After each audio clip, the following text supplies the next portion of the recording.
Hingga saat ini sudah muncul 25 laporan terhadap akademisi Rocky Gerung yang ada di Bareskrim Polri dan Polda Jajaran. Dari 25 laporan tersebut, ada yang melapor di Bareskrim sebanyak 2 laporan, Polda Metro Jaya 4 laporan, Sumatera Utara 3 laporan, Kalimantan Timur 11 laporan, Kalimantan Tengah 3 laporan, dan Polda Daerah Istimewa Yogyakarta sebanyak 2 laporan. Sementara itu, sidang gugatan terhadap aktivis Rocky Gerung akan digelar di Pengadilan Negeri Jakarta Selatan pada Selasa 22 Agustus mendatang. Gugatan terhadap Rocky Gerung diajukan oleh advokat David Tobing. Materi gugatan dianggap berlebihan karena meminta pengadilan melarang Rocky Gerung bicara di berbagai forum seumur hidup.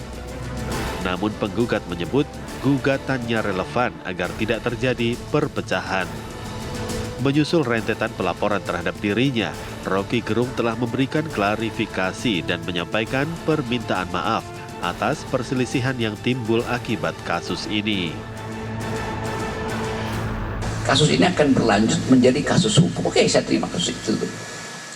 Jadi poin saya adalah, sekali lagi saya garis bawahi, saya minta maaf karena peristiwa itu membuat perselisihan ini makin menjadi-jadi itu. Sementara Presiden Joko Widodo sebelumnya menanggapi santai kritikan Rocky Gerung dengan menyebutnya hanyalah hal kecil. Dapat apa? Apa? Terakhir. Itu hal kecil lah. Saya kerja aja. Ya. Meski Rocky Gerung telah menyatakan meminta maaf dan Presiden menanggapi kritikan Rocky Gerung dengan santai, namun proses hukum nyatanya masih terus berjalan hingga kini. Lantas akan seperti apa kelanjutan laporan dan gugatan perdata terhadap Rocky Gerung? Tim TV One mengabarkan. Apakah gugatan terhadap Rocky Gerung ini berlebihan atau justru bisa direalisasikan? Kita akan dengarkan bagaimana pandangan para narasumber. Sudah ada di samping saya, mengaku juga merupakan aktivis yang juga dekat dengan Rocky Gerung. Jadi mungkin bisa tahu, bisa membaca apa isi pikiran dari Rocky Gerung. Sudah ada di samping saya, Bang Syahganda Nainggolan. Selamat malam, Bang. Selamat malam. Baik, dan selain Bang Syahganda Nainggolan, sudah hadir juga di samping saya Bang Kapitra Ampera yang juga akan memberikan pendapatnya. Bang Kapitra, Assalamualaikum warahmatullahi wabarakatuh. Waalaikumsalam warahmatullahi wabarakatuh. Ya, dan juga sebagai praktisi hukum akan menyoroti materi gugatan-gugatan ini dan juga jalannya sidang pertama yang tertunda. Sudah ada di samping saya juga Mas Heri Firmansyah. Assalamualaikum warahmatullahi wabarakatuh. Selamat malam Mas Heri. Waalaikumsalam warahmatullahi wabarakatuh. Selamat malam Mbak Putri. Sebelum kita dengarkan pandangan dari para narasumber, kami bawa Anda terlebih dahulu untuk bisa melihat bagaimana sebenarnya proses sidang pertama ini berlangsung di hari ini. Ini dia.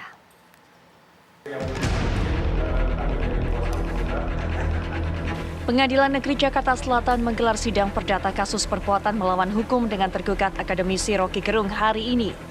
Rocky Gerung digugat oleh advokat David Tobing karena dianggap menghina Presiden Joko Widodo. Namun sidang ditunda lantaran pihak penggugat salah mencantumkan alamat rumah Rocky Gerung sehingga surat panggilan tidak diterima tergugat. Sementara itu, tim pembela ulama dan aktivis melakukan intervensi fogging dalam sidang gugatan Rocky Gerung. Fogging adalah ikut sertanya pihak ketiga untuk bergabung kepada penggugat atau tergugat. Biasanya fogging dilakukan oleh pihak ketiga yang merasa kepentingannya terganggu akibat gugatan dari pihak penggugat. Sidang akan kembali digelar pada 7 September mendatang. Dari Jakarta, Faris Naufal, Ishak, TV One mengabarkan.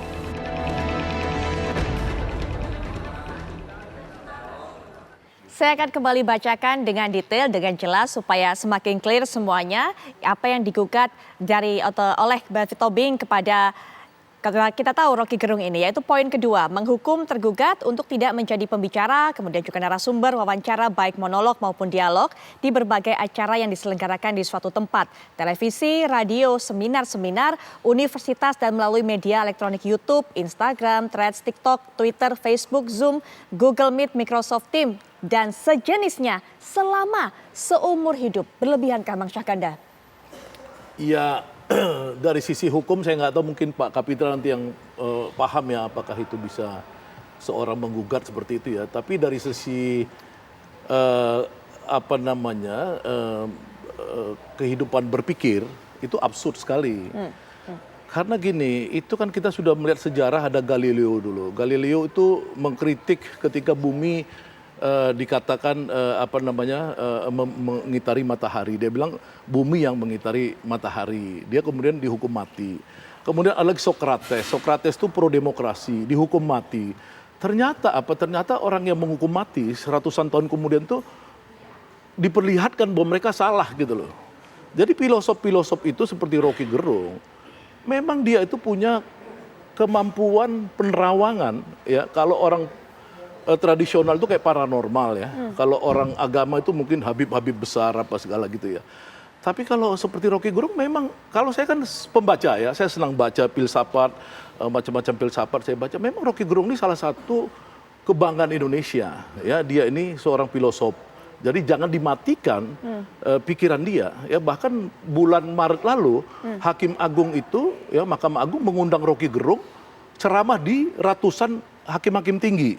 Ya itu boleh di-googling, itu baru bulan Maret lalu dia Rocky Gerung diminta untuk memberikan filsafat hukum. Baik. Ya kepada para hakim misalkan. Memang dia ini fenomena. Baik, mungkin ada fenomena pengetahuan soal filsafatnya juga dibutuhkan oleh masyarakat. Iya, tapi tadi itu sempat terlontar kalimat-kalimat menghina presiden. Bagaimana? Bukan, maksud saya tadi, kalau kita misalkan berdebat soal etis atau tidak etis, ya itu oke gitu loh. Ya bisa orang menghujat, ya, menghujat Rocky oke, silakan gitu, atau satu kelompok-kelompok adat di Dayak, di Batak, di daerah saya, di Padang daerah dia kemudian melarang Rocky Gerung apa, itu oke lah gitu. Tapi jangan hukum negara ya dipakai untuk membungkam semangat orang berpikir. Ya karena dengan Rocky Gerung ini ya, hampir semua yang ada di TV One saya lihat yang membahas Rocky Gerung, itu viewernya tuh rata-rata 1 juta. Baik. Ya di YouTube itu kan artinya kan orang senang dengan Rocky Gerung ini. Jangan dimatiin gitu aja. Baik, ya. Ini dibungkam atau justru sebenarnya yang seperti ini gugatannya kurang berat Bang Kapitra? Saya ingin jelaskan bahwa Rocky itu menyerang personal, attack to personal, bukan lembaga. Bahasanya tuh Jokowi, titik-titik itu ya. Berarti yang diserangnya pribadi, privat jatuhnya ya. Kalau privat itu orang yang merasa dinistakan, tentu itu yang merasa dirugikan. Kalau orang yang merasa dinistakan tidak merasa dirugikan, perbuatan hukumnya automatically di-delete gitu. Ada orang yang merasa dirugikan tidak merasa dirugikan. Hukum itu pasti ada orang yang dirugikan, apakah dalam bentuk kejahatan atau bentuk privat, hukum perdata. Baik. Kalau tidak orang yang diserang itu, orang yang merasa dirugikan tidak merasa dirugikan, lalu apakah itu bisa diwakili oleh orang lain? Hukum mengatakan tidak boleh diwakili. Tetapi begini, Rocky dalam satu sisi diperlukan untuk pencerahan kebangsaan. Kalau landasan filosofi, dia harus belajar etika filosofi. Emang kalau justice punishment sulit ya, karena Pak Jokowi juga dengan jiwa besar menganggap itu tidak satu masalah, meskipun itu masalah secara personal, dia memaafkan. Tapi secara moral punishment, itu yang sampaikan Bung Suganda tadi. Apakah dia dilarang di saudara atau dia diboikot, itu moral punishment. Tapi tidak bisa itu menjadi keputusan negara yang diwakili oleh pengadilan. Itu nggak bisa, kecuali yang mengugat itu sendiri yang dihinakan. Baik. Tapi saya ingin lihat, saya juga belajar sejarah, juga belajar filsafat di Jerman. Semua orang filsafat ini selalu bahasa-bahasa filosofis. Kalau bahasa kita katakan bahasa-bahasa bersayap. Mereka penuh dengan kearif dan kebijaksana. Jalan filsafat itu adalah jalan menuju kedamaian dan kebijaksanaan. Rocky masuk ke lingkar premanisme. Bahasa-bahasa itu mengotori pikiran dan hatinya. Ini yang bahaya bagi Rocky. Sementara bahwa satu sisi diperlukan untuk memberikan aflufung penyegaran kepada bangsa, tapi dia kotori sendiri penyegaran itu dengan mulut-mulutnya yang kotor. Itu yang bahaya. Kita tahan sampai di situ. Premanisme ini saya garis bawahi yang dikatakan oleh Bang Kapitra. Nanti Bang Syagana juga bisa berikan pandangan, Mas Heri juga mengenai proses persidangan yang hari ini tertunda. Tapi kita akan lanjutkan perbincangan kami setelah jeda berikut ini. Kami segera kembali.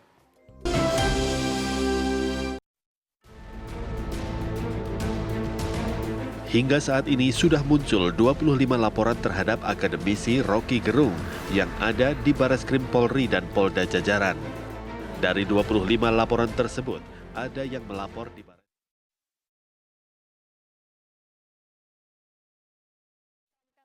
Perbincangan, kami bawa Anda terlebih dahulu untuk bisa melihat deretan kontroversi Rocky Gerung. Apa saja yang pernah terjadi perbincangan masyarakat mengenai Rocky Gerung. Nah, ini 10 April 2018 memang juga sempat menjadi bahan pembicaraan, kemudian dilanjutkan 1 Maret 2019. Ketika itu Rocky Gerung dalam sebuah acara diduga menghina Kiai Haji Agus Salim. Rocky mengatakan jika wajah Kiai Haji Agus Salim seperti kambing berjenggot. Itu 1 Maret 2019. Kemudian di tahun yang sama, tepatnya adalah di akhir tahun 3 Desember 2019, Rocky Gerung sempat menyebut Presiden Jokowi tidak paham Pancasila.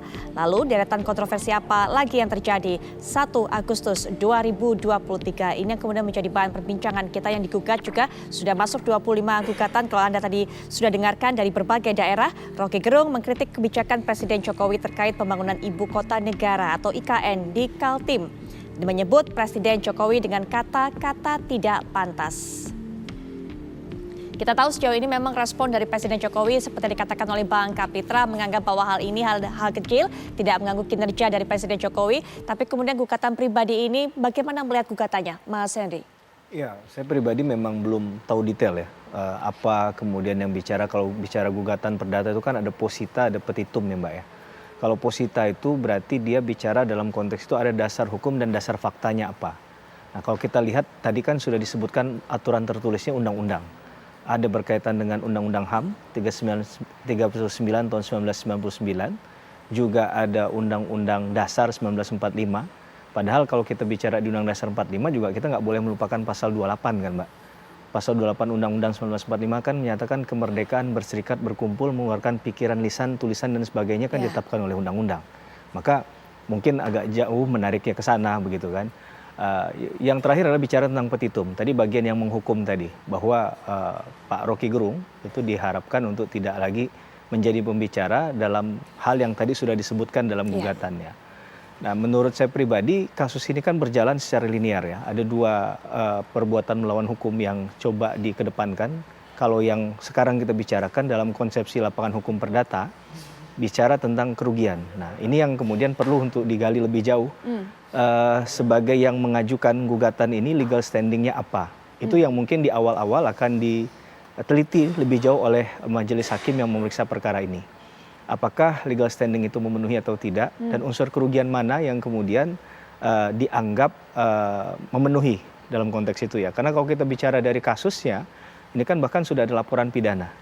Nah laporan pidana ini kan bicara dalam konteks ini ada yang mengkaitkan dengan pencemaran nama baik Pak Presiden kita, Pak Jokowi. Sedangkan dalam konteks kalau kita bicara nama baik, maka itu akan melekat pada individu, Mbak Putri.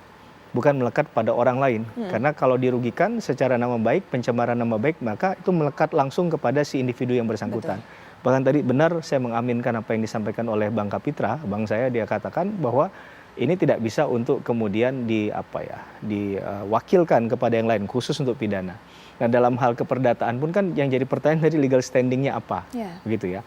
Kalau mencoba untuk menghukum orang karena pembicaraan, ini kasus pidana juga sedang running, ya belum ada keputusan apapun karena belum naik sidik juga belum. Karena ada proses pidana kan kita ketahui bersama ada minimum 2 alat bukti yang harus dipenuhi terlebih dahulu. Betul. Nah dalam beberapa kasus misalnya di luar dari keperdataan juga kasus pidana itu seseorang bisa saja dianggap tidak melakukan pencemaran nama baik misalnya. Ini saya tidak bermaksud membela dari cara pikirnya Pak Rocky Gerung ya. Tapi ada hal yang misalnya dianggap orang itu tidak dipidana dalam kasus pidana untuk pencemaran nama baik karena ada pertimbangan hukum hakim bahwa orang yang bersangkutan ini yang dianggap melakukan tindak pidana tadi itu tidak ada hubungan kaitan secara pribadi.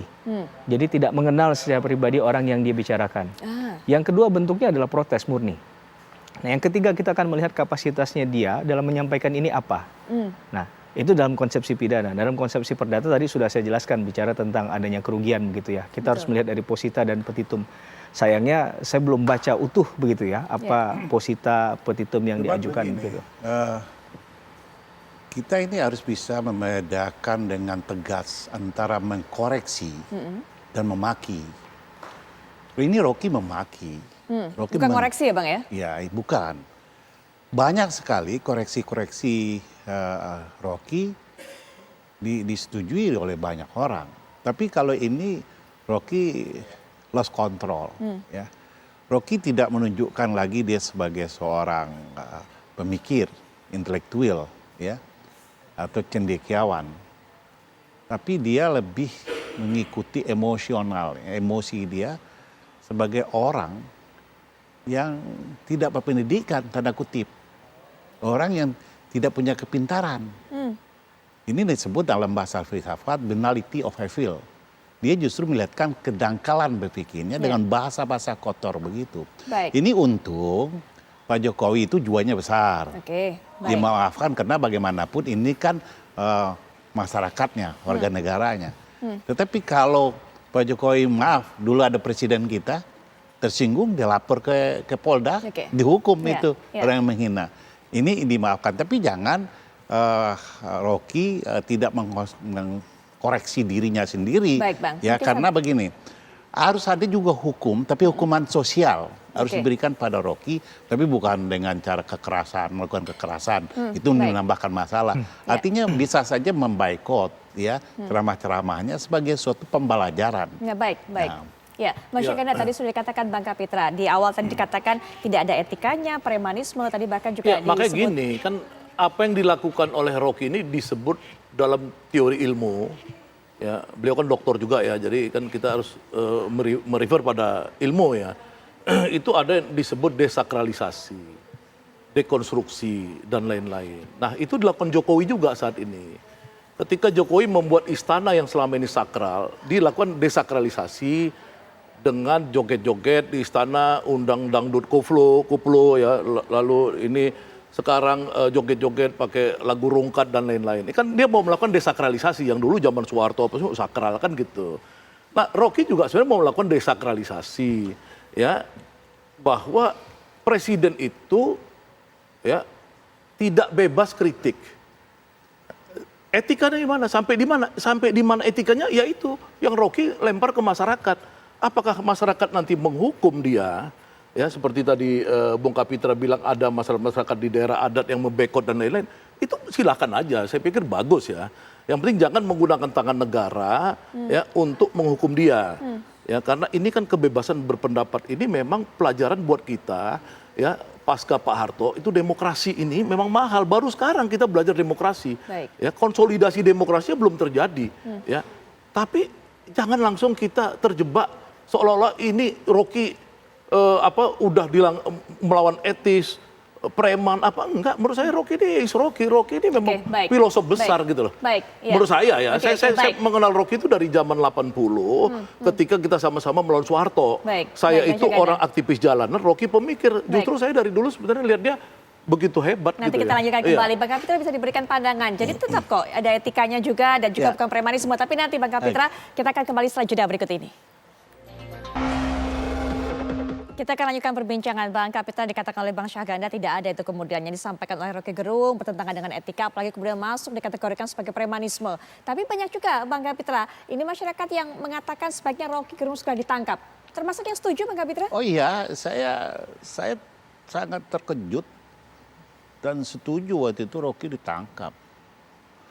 Karena Rocky saya lihat bukan lagi Rocky sebagai seorang filosof. Bukan lagi memakai akal sehat. Tapi akal bulus, akal-akalan, menjustifikasi sesuatu yang tidak benar. Harusnya Pak Jokowi yang merasa dihina, beri kuasa ke saya laporkan. Harusnya. Tetapi kan presiden kita ini yang mencoba menyelami lah semua aspirasi itu dan tidak menganggap ini perbuatan hukum. Meskipun itu terjadi attack to personal, serangan terhadap pribadinya.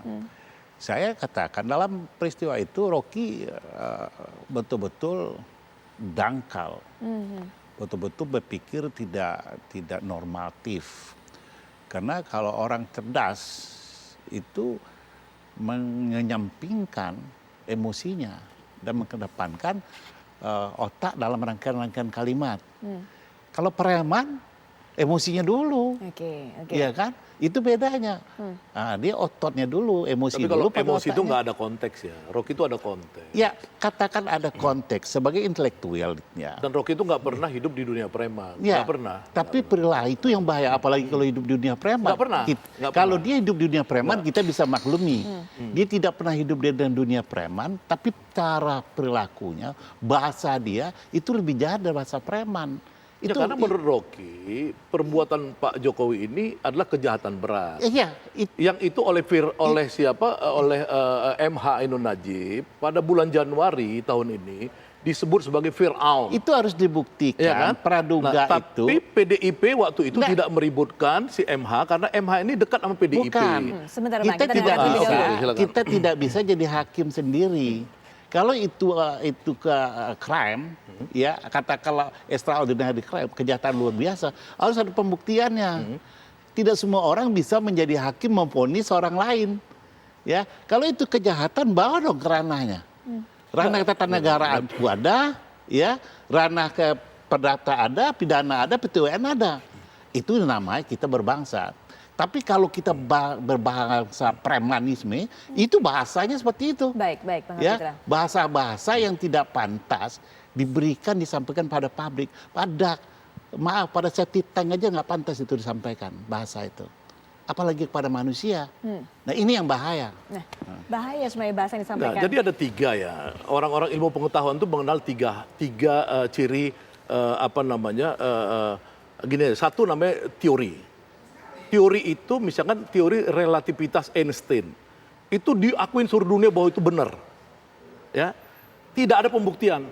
Tapi orang bilang itu benar. Yang kedua hukum. Hukum kekekalan energi, hukum Archimedes apa. Itu ada pembuktian. Jadi Archimedes dia tidurin naik. Ya kan ada pembuktian. Yang ketiga betul-betul observasi tadi. Ya, observasi pembuktian lebih lanjut ya. Ini zaman-zaman Emile Durkheim dan lain-lain ya, itu filosofisnya. Jadi sebenarnya nggak apa-apa. Tapi Rocky, landasan ini satu kalimat aja. Jadi, landasan itu, ya teori tiga hal itu muncul, harus ada konstruksi berpikirnya dulu. ya konstruksi Baik, makanya silakan kan lanjutkan. waktu tadi Bang Kapitra bilang di Jerman itu tidak ada penghukuman. Itu kan si Karl Marx itu kan sampai kabur ke Inggris gara-gara mau dibunuh sama orang-orang kaya sana, karena dia membuat konstruksi ya bahwa orang-orang kaya ini adalah penjahat-penjahat yang membuat proksi negara. Misalnya gitu. Dia buat teorinya dan dia kemudian dikejar-kejar orang jahat, larilah ketemu si Engels di Inggris Ya, ya. Ini yang kan Anda coba sampaikan lah, Bang Syahganda. artinya Rocky Gerung ini sebenarnya dia memang menciptakan pemikiran filsafat ini terus-menerus. Nah, soal diksi tadi ini yang dipersoalkan ini harus kita masukkan dalam konteks ketika Rocky sangat marah ya pada saat itu ada Pak Jokowi membawa Indonesia ini untuk menjadi bagian daripada Cina Raya. Oh, itu enggak persepsi. Nggak apa-apa. Itu Bukan. Itu Maksud, asumsi. nggak apa-apa. Nanti kita uji. Maksudnya itulah yang fitnah, bukan gitu. Rocky. Saya bilang Iya, Rocky. iya, Rocky memfitnah itu. Rocky memfitnah silakan, diadilin ya kan? Iya. Atau di apa ya kan? Kalau Pak Jokowi merasa terfitnah. Makanya ada perkara Jadi, Pak, di Barreskrim loh nih, penyebaran berita bohong. silakan aja, nggak ada masalah. Kan semua orang politik, pejuang hak demokrasi biasa dihukum seperti saya di penjara. Zaman Jokowi kan 10 bulan nggak ada kesalahan, tapi di penjara silakan. Ya kan nggak apa-apa. Rocky biasa saya telepon-teleponan siap aja di penjara. Ya kan karena kita orang biasa lah dari zaman. Nah, yang saya mau bilang tadi, Rocky ini karena dia filosof. Dan sudah diakuin oleh banyak pihak sebagai filosof. Jangan ditanya ijazahnya palsu atau enggak atau apa. Enggak. Dia filosof, udah kita selamatkan dia atau kita bunuh dia. Ya kan? Kalau saya tidak mau melihat bangsa ini seperti membunuh Socrates. Tidak mau bangsa ini menghukum seperti zaman dulu orang menghukum Galileo. Baik. Rocky kita selamatkan, itu aja. Oke, harus diselamatkan malah, katanya bukan ditangkap, Bang. Begini, penyelamatan physically iya, kita tidak boleh jadi main hakim sendiri. Ya. Nggak boleh persekusi. Nggak boleh melakukan kekerasan. Kalau dia melakukan kesalahan dan itu melakukan kejahatan terhadap harkat dan martabat manusia, ada hukum yang harus menyelesaikannya. Artinya apa? Siapa yang lapor, Pak? Tidak, Pak Kapitra? benar. Ya kan? Tidak ada manusia bebas mengeluarkan pendapat suka-suka dan mendiskreditkan orang siapapun dengan alasan filosof. Nggak ada. Karena semua kita diatur oleh negara ini punya aturan main. Baik. Ada rule of game-nya, rule of law-nya ada. Tetapi tentu yang harus melaporkan tentu subjek yang dirugikan, Ya, ya. Itu masalahnya. Tetapi Rocky harus introspeksi diri, Ya, nggak apa-apa. bahwa ini perbuatan ini dimaafkan, bukan tidak ada kejahatannya, Baik. tapi kejahatannya dimaafkan, ya. Bahwa dia menyinggung emosi kolektif, ya, moral kolektif, ya. Sehingga banyak reaksi-reaksi terhadap dia. Karena ada ketersinggungan kolektif Baik. atas Kenapa itu disebut perbuatan dia. kejahatan? Baik. Nah, kejahatan terhadap harkat martabat itu kan diatur oleh hukum pidana, ya. Ya, Ada. memang karena beliau orang hukum Iya, ya. itu Kalau saya- Baik. diatur. Mungkin kita itu namanya selesaikan kejahatan, sampai situ. itu namanya Baik, kejahatan. kita selesaikan Semua sampai di situ. perbuatan namanya kejahatan. Waduh. Jadi kejahatan dalam Jadi jangan dalam hukum itu semua hal ada pasalnya itu kejahatannya. Baik, Nggak ada yang Bang Kapitra, retrospektif mungkin justice sampai dulu. di situ. Jadi ada Singkat saja, pelanggaran, Bang, mungkin. ada Itu kejahatan. maksudnya tadi, iya. Baik, ya. Penutup mungkin, Mas Heri apalagi melihat proses sidang yang tertunda hari ini. Ya, ini masih awal, jadi mungkin masih ada kemungkinan dibuka mediasi ya antar kedua belah pihak. Kalaupun ternyata bisa diselesaikan lewat musyawarah mufakat tadi, bertemu dan kemudian mungkin ada hal-hal Siapa yang kedua bisa. belah pihak tadi, Mas? Ya, karena David ini Tobing. adalah. David Tobing dengan Rocky. Ya, Loh kan David Tobing nggak mewakili Jokowi. karena itu tadi saya bilang dari awal kan ada legal standingnya dulu. Oh, Pak. oke, ya. Itu yang mau dicek terkait dengan objek gugatannya juga akan dicek terlebih dahulu kan dibaca kan oleh hakim kan. Baru nanti kemudian ada keputusan di akhirnya. Kalau ini proses terus nanti kan ada hasilnya Mbak dari musyawarah hakim. Apakah gugatannya dapat diterima atau itu ditolak atau kemudian tidak dikabulkan mohon maaf atau gugatannya NO tidak dapat diterima. Dengan kata lain kalau dia dapat dibuktikan dalilnya maka akan dikabulkan. Kalau tidak maka tidak dapat diterima dia. Nah kalau bicara tentang NO tadi malah akan melihat dari objek-objeknya tadi apakah sudah benar, apakah ada cacat formil atau tidak dalam gugatan. Putri, satu Baik. aja. Singkat Satu saja, Bang Kapitra. Itu disebut dengan Bung Suganda, retroactive justice. Ya. Ini yang dilakukan Jokowi, memaafkan kesalahan Rocky. Oke. Itu disebut retroactive justice. Penyelesaian masalah di luar Baik. pengadilan. Baik. Artinya itu sudah terjawab, Oke. tapi perbuatan dia itu adalah kejahatan. Ya, baik. Itu Bang ada Kapitra. dalam buku. Ya. Kalau Jokowi Sayangnya- memaafkan, sayangnya waktunya yang terbatas, lain Mas Syaganda. harus ikut nggak anak buahnya? Itu selesai lah urusannya. Oke, Ah, iya, iya. Mas Syaganda terima kasih, Bang Kapitra terima kasih, Mas Heri juga terima kasih memberikan pandangan mengenai kasus ini.